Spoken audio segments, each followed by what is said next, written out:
Up there, in the sky. It's a bird. It's a plane. They actually cannot tell the difference. Faster than an analog signal. More powerful than the BBC. Coming to you from the city of Bradford. It's the Fandomain. Hello and welcome to a brand new 2016 edition of the Fandomain, where after the hangovers from the New Year's celebrations, which slowly dawned on us that Back to the Future is now completely in the past, and every film preceding The Force Awakens is now a prequel. Hi, Paul. Oh, hi, I'm back again. Shirley, you can't be serious, I'm back. I can be serious, and don't call me Shirley. Alright, how do you do, Paul? Oh, it's good to be back again, as always. Well, as it's 2016, it's time to be a little bit reflective. A year in review, shall we say. Let's see if we can make this an annual thing. We'll probably forget this by 2017. But, for the past year, what have we liked? Well, movie-wise, I think there's about 3, maybe 4 categorically fantastic movies that must be jointly on our list. Obviously, episode 7. Of Star Wars is definitely on there, and yes. Probably number 1, 2, and maybe 3. And we saw that at the IMAX as well. My goodness. I don't think I stopped gasping in awe. It was just that amazing, and I don't think that it's any dispute that Rey in that movie is the real hero. Rey, I'm in love with that character. Rey is amazing. Back to any other movies that we enjoyed. Over the course of the year, there was Big Hero 6. Oh, yeah. That was right at the start of the year. Yeah, it's because Disney release dates are really strange. They release brand new movies for the winter holiday season, but we get them at the beginning of the following year. I think we need to have a word with Disney there. I'm sure Walt Disney's laughing in his grave. More money. But yeah, Big Hero 6, exactly. Yeah, and obviously it goes without saying from our last encounter how excited we were with Spectre coming out. Oh my goodness. I believe by the end of when we both respectively seen Spectre, we were scraping our jaws along the floor because it was that amazing. I mean, yeah. That was brilliant. What else have we seen that was fantastic this year? Well, I believe a few dinosaurs were involved. There was dinosaurs this year? Didn't see any except in a world of Jurassic proportions. Oh, I know which one it was. Good Dinosaur. That was it. Definitely. Jurassic World was amazing. I was very impressed with that. All right, so let's go for some killer questions, like an Indominus Rex. If you had to pick one of these movies, which one? I don't know. Big Hero 6, no. Jurassic World, no. Spectre, no. I'm afraid I can't pick between them because I've been in complete awe at all of them movies, and we've had a good year. We have had a good year, and even with its faults, Age of Ultron kept us entertained from beginning to end. Yeah. And it kept us entertained, but I just can't pick between any of them movies. It was good, I mean. But yeah, there is shtick we can give Joss Whedon about Age of Ultron, obviously, but it wasn't his finest hour, was it? I'd say it's mixed, but people tend to forget, wait a minute, right at the end, the new Avengers roster, it's diverse. Previously, it was essentially, 5 white guys with 1 token woman, but now we've got 2 women, 2 black guys, and just 1 white guy. Well, 2 white guys if you count the actors, but not dominated by the white guys. By the end of Ant-Man, I'm sure that they're obviously discussing having Ant-Man in the actual Avengers. So I do know Falcon was in Ant-Man, so. Yeah. So. Even though I haven't seen it. But, yeah. Well, that can bring us neatly on to 2016, can't it? What are we looking forward to? Oh, my goodness. Yeah, probably the biggest Avengers movie ever so far that isn't an Avengers movie. There's going to be war. Civil War! There's going to be too much of it! I'm so excited for Civil War. If my list of reasons actually covers 3 whiteboards. It covers that many reasons. I like the character of Agent 13, and it's a shame that she's so underused in the comics, and it's a shame she's so underused in Winter Soldier, which still remains my favourite of the Phase 2. Having said that, what we do get of Agent 13 in The Winter Soldier is brilliant, because obviously it's not on the level as the main characters, but, we got those little interactions with Cap in their apartment building, and then after they've met each other, and they cross each other in the shield, Triskelion, it's just like, Kevin, neighbour. Just little moments like that, and those really set the foundations for Agent 13 and Cap's relationship, and it was done subtly, but it was done very, very well, I think. And then, of course, when Hydra's revealed, and we see her... She's the first person to draw the gun against Hydra. Against a Hydra agent, yeah. She's the first person to draw the gun and the first person to shoot, which I think speaks a lot for her. We don't advocate violence in any way, shape or form, but this is Marvel we're talking about, come on. I mean, she's the first person to instantly question why they're going after Cap. Exactly, yeah. She's the first person to raise these questions, and she's the first person to actually defend the technician against Crossbones. Yeah, the guy who becomes Crossbones, yeah. And as we've seen from at least promo art of Civil War, on the one side of the Civil War, you're going to get Iron Man, War Machine, Black Widow, and Vision in any way, shape, or form. All the others, have some sort of relationship with Stark, Yeah. And then on the other side, you've got Falcon, because Falcon backs Steve up wherever he goes. Yeah, and there's that trailer for Civil War. It's kind of like, the people that end up shooting at you, they usually end up shooting at me. Yeah. Yeah, and Ant-Man's referenced in there, isn't it? Yeah, Ant-Man's on Captain's team. Hawkeye's there as well. You know what we definitely do need? People have been shouting for this since we've known Ant-Man's going to be in Civil War. We need Ant-Man riding on Hawkeye's bow. It might happen. It may happen. Hopefully it does. Who else we got? We've got Wanda. Yeah, Wanda's going to be on. Though we haven't seen her in the actual trailer properly, there's that little glimpse of her next to Martin Freeman's character. Agent 13 is going to be on the Cap's side. Agent 13 is on Cap's side, yeah. And obviously Booker. Yeah, well, that kind of goes without saying. the third person in the relationship between Cap and Agent 13. Yeah. I wonder if they're actually going to establish that relationship in this one. I hope it gets referenced. Yeah. Because that would be nice to see, because it's missing that. As much as I love Peggy, I think it's time that we kind of get that moment of moving forward for Cap. Yeah, we kind of got a sense that Steve's moved on at the end of Age of Ultron. Yeah. Because obviously he said, the guy who wanted the family and everything, the guy who wanted that, went into the ocean 70 odd years ago. Yeah. But now, is in a different mindset. So we got that sense, but it's one of them things that's definitely been reserved. Yeah, so considering the Russo brothers, same guys who are directing Winter Soldier for Civil War, we're probably going to get a continuation of that development between Steve and Agent 13, so that should be good. Yeah, definitely. I mean, I can't see that not happening. No, we've got Baron Zemo as well making an appearance, but it's not the Baron Zemo with the purple balaclava on. It's a different version of Baron Zemo, which I think will be quite interesting if he kind of teams up with Thunderbolt style team up between Tony Stark's team and the Thunderbolts. Tony wanted to enforce it. But the one thing we have missed, it's going to be interesting to see about Civil War. We are getting the first glimpses of the new Spider-Man in Civil War. Yes. Apparently, have you heard about this? Apparently James Gunn has already seen Civil War, and he's already raving about Tom Holland's Spider-Man, which is promising. Yeah, I mean, I'm excited. Obviously, it's yet another Spider-Man, but I'm still an advocate that we should have brought Miles Morales into the MCU. I would have loved to have seen that, and that would have fit very well into the universe. Exactly, because from the Amazing Spider-Man universe, it's an alternate parallel universe. So, and it's a shame, because I like the Amazing Spider-Man universe. I enjoyed that. That was one of the... Andrew Garfield, I liked him. It had that humour, and I know a lot of people weren't fans of it. Yeah. But I was a massive fan of it because it brought bits that we hadn't had in the Tobey Maguire films, and it made the story fresh, and it gave us that bit of humour behind the mask. But what's funny with each incarnation of Spider-Man, it's just gotten progressively closer to how we love Spider-Man in the animated series and in the comics as well. Yeah. It's just like, obviously, Andrew Garfield was a closer, more faithful Spider-Man than Tobey Maguire, as good as Tobey Maguire's was. It was good, but Andrew... And apparently Tom Holland is just another step further. You can understand why Kevin Feige and the guys at Marvel want Peter Parker in the MCU. Yeah, you can totally understand that. But, nothing's to say Miles Morales can't be there as well. Definitely, so, I mean... and of course, Spider-Woman, Jessica Drew as well. Or even, they should take a step further and bring in Spider-Gwen. Oh, that'd be fantastic if we had Spider-Gwen. As good as Spider-Gwen is... I don't think that's going to be too mainstream. It's not exactly the best superhero name in the world. Well, that's the title of the comic book. She is referred to as Spider-Woman in the comic. Oh, okay. But Spider-Gwen is the name of the comic franchise, just to make clear everything up. Just to make sure you know who it is. Yeah, I mean, when her character was first debuted in the Edge of the Spider-Verse, it was literally Edge of the Spider-Verse issue 2, and there was no name for the character, but she affectionately got dubbed Spider-Gwen. Yeah. And then everybody was like, oh my god, this version of Spider-Woman, that's Gwen Stacy. Spider-Gwen, and it just stuck until the fans raved and got her own series. Yeah, I mean, and obviously I haven't personally read it myself, but I've been hearing good things. So. The comics of the past year as well.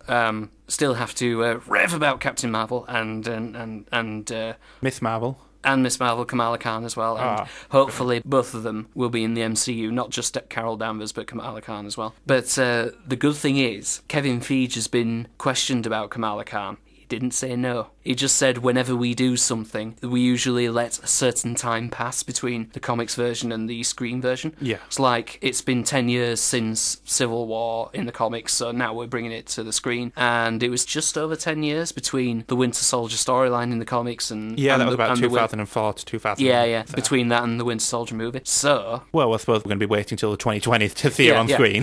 2024 or whatever. I expect to see Kamala Khan, Miss Marvel on screen, so... Yeah, I mean, another one that I'd like to see from the recent years, which would have to wait for the 2020s, is obviously, spoiler alert, heads up if you haven't read the comics yet, but Jane Foster's Thor. Ah, my, yes. I think since Thor became unworthy in the comics following Original Sin, Jane Foster's Thor has just been incredible. So bring on the 2020s and bring Jane Foster up. I mean, after Ragnarok, leave Thor for a bit and then bring it straight to Jane Foster. Or even tease it at the end of Ragnarok, that'd be fantastic. Yes. No matter how long things take, things just seem to get shorter and shorter these days, so we might be seeing characters like Jane Foster's Thor, like Kamala Khan. We might be seeing them sooner than we expect.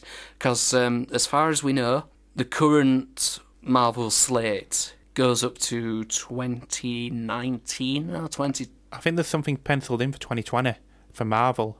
You know what? There's probably a whole Gluteus Maximus load of movies that they've got planned for, that we don't even know about, and Yeah, I know that we've been talking about Kamala Khan. I do have a special request that with the Kamala Khan comic that we get more of Babs Tarr's artwork, because she has released an amazing cover for Miss Marvel issue 3 of the new relaunch. Yeah. I mean, she's currently drawing Batgirl at the moment, so anybody that's near a comic book store, anybody that reads comics, just pick up Batgirl and check out her artwork, because I love it to bits. But she has done amazing covers for loads of Marvel comics, and one of them was Kamala Khan with Lockjaw. Yes. And it is amazing, and I'd love to see her interpretation of other characters in Marvel, like Jane Foster's Thor. I've seen her version of Spider-Gwen. It's amazing. She's even drawn Star-Lord as well. Cool. And it's a pretty darn cool thing. So, guys, check out Babs Draw. Babs Draws is her Twitter name. Check her out. Check her out her artwork. She's amazing. That's our recommendation for this month. But yeah, of course, that's the thing as well, because you mentioned Inhumans. The new Miss Marvel has a big connection with the Inhumans thing, so through the Inhumans film that's coming up, we could probably have a Miss Marvel come off from that. So yeah, it's definitely open. And hopefully we get Medusa in the Inhumans as well. Definitely. What else have we got coming out for this year on TV especially? We've got Agent Carter Season 2. Yeah, we've got Daredevil Season 2. Oh, if anybody hasn't seen Daredevil, you are missing a trick. Oh, yeah. I mean, I finally managed to watch it a month or two ago, and, oh, yeah, worth it. The first episode, by the end of it, you're like, this is pretty amazing. But by the end of episode 2, with that corridor fight, you're like, yeah, I am sold. On this show. this show is sold on me. And like Jessica Jones. Jessica Jones was absolutely incredible. I think by the end of the first episode, by that cliffhanger at the end of the first episode, you are sold on it. Yeah. It actually took me, until the third episode to realise, who the photo of that woman was about. We're not spoiling it. Not spoiling it, no, obviously not, because it's quite recent. But also, by the tail end of this year, we'll have Luke Cage's own series as well. We will. Which should be fun. I mean, I'm going to take just a step away from, obviously, Marvel for a second. That was the big step away from Marvel. Oh, yeah. But there is a big, potentially the biggest that we've seen on screen so far, interpretation of a character coming back that I'm sure you're going to enjoy. Isn't it the Toho Godzilla this year? Yes, it is. And we've got it down as the biggest version of Godzilla we have. Not by much, though. No, but it's still going to be... It's been confirmed he's only 10 foot higher than the original, it was like a centimetre. Than Legendary's Godzilla, so it's not worth shouting about too much. The fact he's the biggest, I mean, alright, he's got the title, but like I say, we've got that coming. We don't know if it's going to get a Western release straight away this year. Hopefully it is, but if it is, it's going to be very limited. I think we can take comfort in the fact that we know it's released this year, so it will be over here eventually, if not by the end of the year. Yeah, hopefully. But that being said, Arno, if you're listening, Rebuild, Evangelion 4, time's ticking. Come on, let's have it. Come on. I'm still waiting for number 3 to hit our shores here over here. Well, speaking of big monsters and big mechs, sad news for Pacific Rim fans. Pacific Rim 2 is going to be delayed even more now. Oh. Yeah, because, in the end of the summer, autumn 2015, Universal and Warner Brothers had this big hoo-ha about the rights to, Godzilla and King Kong, because eventually they're going to meet up and for another movie, which is good, because we got Tom Hiddleston in Skull Island. We're going to get, brand new King Kong canon. We're going to get that King Kong meeting Legendary Godzilla. Legendary Godzilla. And that coming with Rodan and Mothra. Well, yeah, for Godzilla 2, which is slated for 2018, Rodan, Mothra and Ghidorah are going to be in it as well. But it's apparently the third Godzilla that King Kong's going to come into it. Because we know it's a trilogy, but it's the third movie King Kong's going to cross over. There was only the one King Kong versus Godzilla movie, so, technically it's going to be a remake, even though it's a sequel to... It's just another shared universe. But the point is, Universal has had the King Kong license since forever, since it was first made. And the new Godzilla is under the license of Warner Brothers. Well, the new Godzilla was distributed by Warner Brothers. Legendary has the production rights. But since Godzilla was released, and Pacific Rim as well, Legendary teamed up with Universal for at least 5 years, something like a 5-year contract. Now, as soon as that was announced, I thought, because of Guillermo del Toro, we're going to get Hellboy 3. And as soon as a new King Kong canon was announced, I thought, brilliant, we're going to get King Kong versus Godzilla. But because of the rights clashing with Godzilla and Warner Brothers and King Kong and Universal, there's been a bit of a scrap in the Hollywood departments for both the monsters. A clash of titanic proportions between the two studios. Quite metaphorical and fortuitous. But because of that, Legendary basically said, right, until we can get this sorted, we're clearing Pacific Rim 2 off the schedule, we're clearing this off the schedule. Pacific Rim was slated for summer 2017, but then they put it on hiatus. But soon after that was announced, Del Toro said he was still working on the script, which was good. He was still working on a budget plan, which was good. He's submitted both of those to the studios to basically say, right, this is what it's going to take to make it. In the hands of the powers that be now, aren't we? Yeah, it's been a couple of months now, but there's been no official announcement that said Pacific Rim 2 is dead, which is good. But we just had a recent news drop that Del Toro signed up to do something else now, which, if you know Guillermo del Toro's work, you'll know that he has lots of projects that he has his hands in, and it does mean that some can get picked up, some can get dropped any second. So unless he's actually filming a project, we don't know what he's working on next. So for now, Pacific Rim 2 is on the back burner, regardless of what the studios say. I think with Guillermo del Toro being such a fantastic director, I think we should leapfrog on a fantastic director to another fantastic director. The Hateful Eight has finally arrived in cinemas. Yeah, more or less.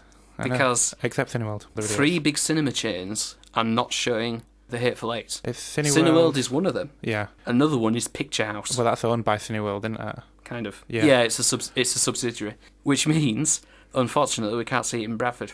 Unless you go to the Odeon at Thornbury. Which is at Thornbury. But, who's going to go out there? But this is the annoying thing, because we were so excited. I've been avoiding all news of Hateful Eight except for the reviews of it. It's been glowing. We were so excited for the fact that because it was filmed in 70mm and Panavision, we were so excited that we were going to get to see it at the Pictureville Cinema, taking up the full 3 sections of the cinema. But now that's not going to happen, because the biggest cinema chain that's been able to do that is the Odeon in Leicester Square.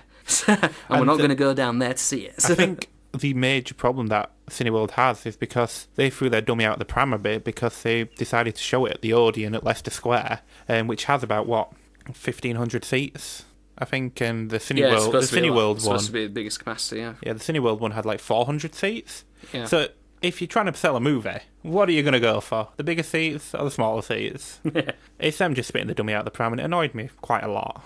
But I think it's the view in Halifax that's going to be the best.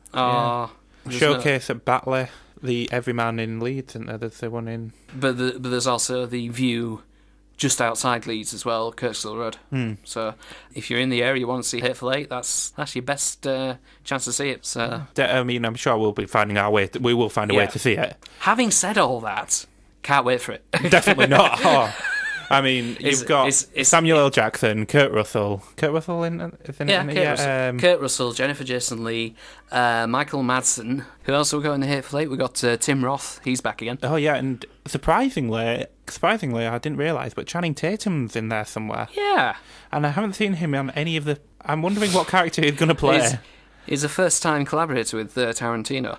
I haven't been bothered about Channing Tatum for years, and then suddenly within the past couple, I've been okay with him. Just like he did the Jump Street movies, and, it seems like he's got a good sense of humour. Yeah. But the thing is, I was talking about this with my sister, is the fact that we're waiting for Gambit as well. Yeah. And he's going to be, Gambit in Gambit. Surprise!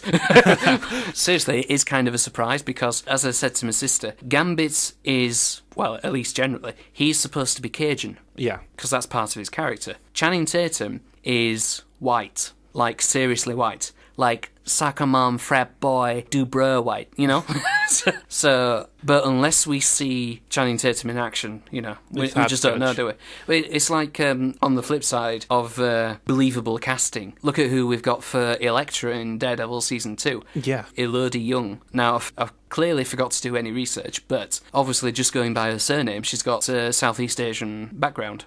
But she looks so Greek, doesn't she? Yeah. She definitely looks like she comes from the Mediterranean, that area of Europe. So just based on looks alone, spot on, Another casting choice I want to raise, with X-Men Apocalypse, we have got Olivia Munn playing Psylocke, who looks perfect in the role. Yeah. And the lady who is playing Jubilation Lee. And for fans of the 90s TV show, Jubilee, in exactly the same outfit that they had in that cartoon, I believe. More or less, yeah. It is a spitting image, isn't it? I think this is the one X-Men movie that's basically saying, we're not afraid to be an X-Men movie. Because obviously when the superhero movies trend started in the 2000s, it was like, okay, we got to make this as little goofy as possible. But now it's just, whatever, come at me, bro. I mean, definitely, we've got, when First Class was released, that is my favourite. And is it one of your favourites as well? I would say that it is. It brought that kind of... I can just watch it over and over. It's really good. It's just, from beginning to end, there's nothing that I wouldn't fault about it, personally, from my point.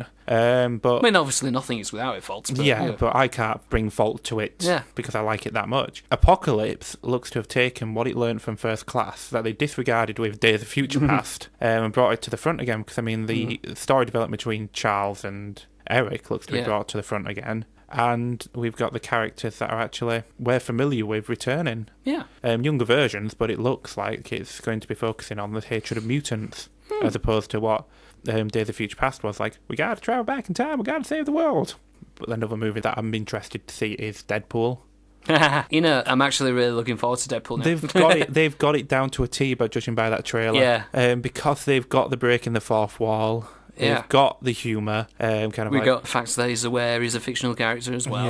Yeah, it is. It's spot on. It is at this moment in time. And from what we've seen from a couple of the trailers, Ryan Reynolds is really using the opportunity to take the mick out of the previous stuff he's done. Oh, yeah. Like Green Lantern and his previous Deadpool incarnation. I love it's just that line when it's kind of like, and don't make the suit green or animated. Exactly. There's that second trailer that they released when it's kind of like, I don't understand why you're coming up here and taking your stress out on all these people, and that body just drops there. Kind of like, he was up there already. It's got the humour, and it's going to be an interesting one. So one thing we don't think we've seen from this version of Deadpool that we definitely need to see as well is the fact that he's bisexual as well. Yeah, we need to see that. that may happen, judging by the way the film is going. Because they're going so far with it, so why not the whole shebang? I'm pretty sure that I heard Stan Lee talking in one of the original trailers that they released at the Comic-Con.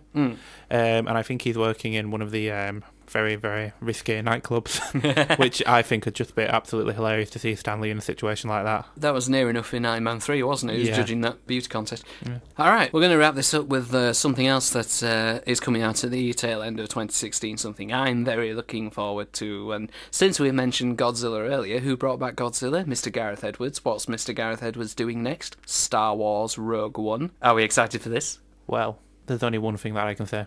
Incredible! incredibly excited. Ah, goodness.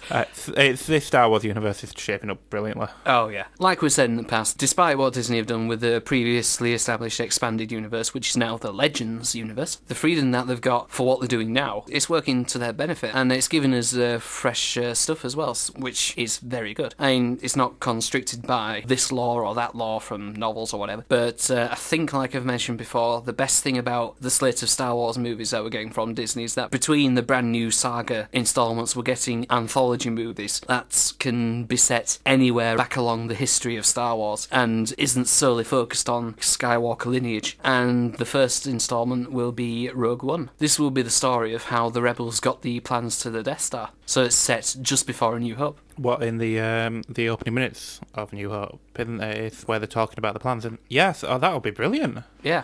That just dawned on me. I do apologise. What kind of Star Wars fan are you?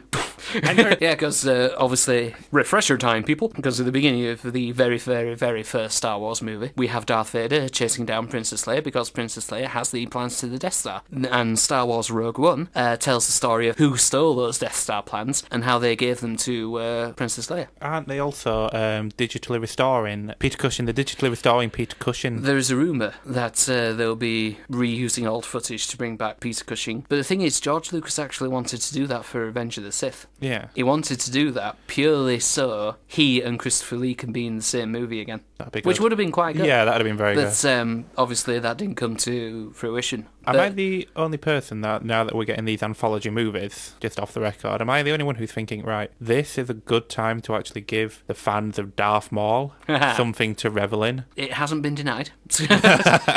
But, oh man. That'd be good to see, because I know you're a fan of the Clone Wars and they established more about Darth Maul in there, but to bring that onto the... Yeah, because they brought back Darth Maul for the Clone Wars, yeah. And obviously, because the Clone Wars was cancelled, there was a lot of loose ends, and Darth Maul's story was one of them. And that really cheesed off a lot of the fans like me. We've been getting Clone Wars stories being continued in other means and ways, like the Darth Maul one became a comic book. And, you know, whilst it's good to have the story in your hand, it's just a bit...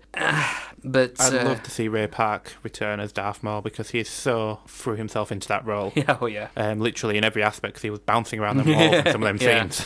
I think we'd definitely love to see Ray Park back as Darth Maul. But the thing is, I'd love to see something about Qui-Gon Jinn. That'd be an interesting one, because I love Liam Neeson as Qui-Gon Jinn. Yeah. And Liam Neeson's always been up for returning for whatever capacity. He's returned for the Clone Wars a couple of times, la-di-da. But of course, the best thing about the anthology movie is that we're allowing these fan-favourite characters, you know. And of course, the one after Rogue One is supposed to be a Han Solo film when he was young, and apparently they're casting that now. But we had a horrible realisation as to why they did that after watching The Force Awakens, didn't we? Yeah, no spoilers. No. But when you see it, you may understand where we come from. You'll know what we're talking about if you do know what we mean. And as well as that, Boba Fett as well. Hopefully we'll have an anthology Boba Fett movie. Or maybe even a more a Jango Fett as well. A bit more. Why not both? Yeah, obviously there'd be a bit of a continuity problem if they were in the same. But yeah, there's so many characters that have scope for development, like General Grievous. I mean, obviously we had, just for an example, we had him in the Clone Wars, obviously, but it's like we need to see how ruthless a Jedi hunter General Grievous was, or supposedly was, because obviously as soon as we're introduced to him in Episode 3, you know, he's off, and Mace Windu calls him a coward. Okay, is he actually a threat? Wouldn't it be interesting to see some Mace Windu stories as well? Only if he's actually sorry about cutting Jango Fett's head off. You know what the best thing is, though? Samuel L. Jackson killed Django, but then years and years later, Django killed Samuel L. Jackson back. So it's like, revenge! Yay! Woo! Yeah. So yeah, brand new Star Wars to look forward to.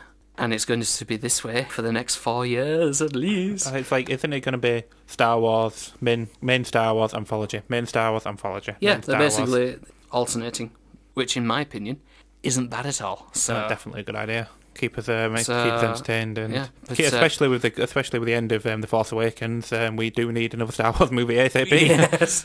Oh my goodness, yes. But in terms of the anthology movies, we definitely need a Boba Fett film, especially to especially to actually make him survive the Sarlacc pit at the end of Return of the Jedi, because we need his redemption. If you're listening, Lucasfilm. Definitely. That's going to be something that I'd be very interested to see. Because after all, Boba Fett, he's no good to me, dead. Very nice. Yeah.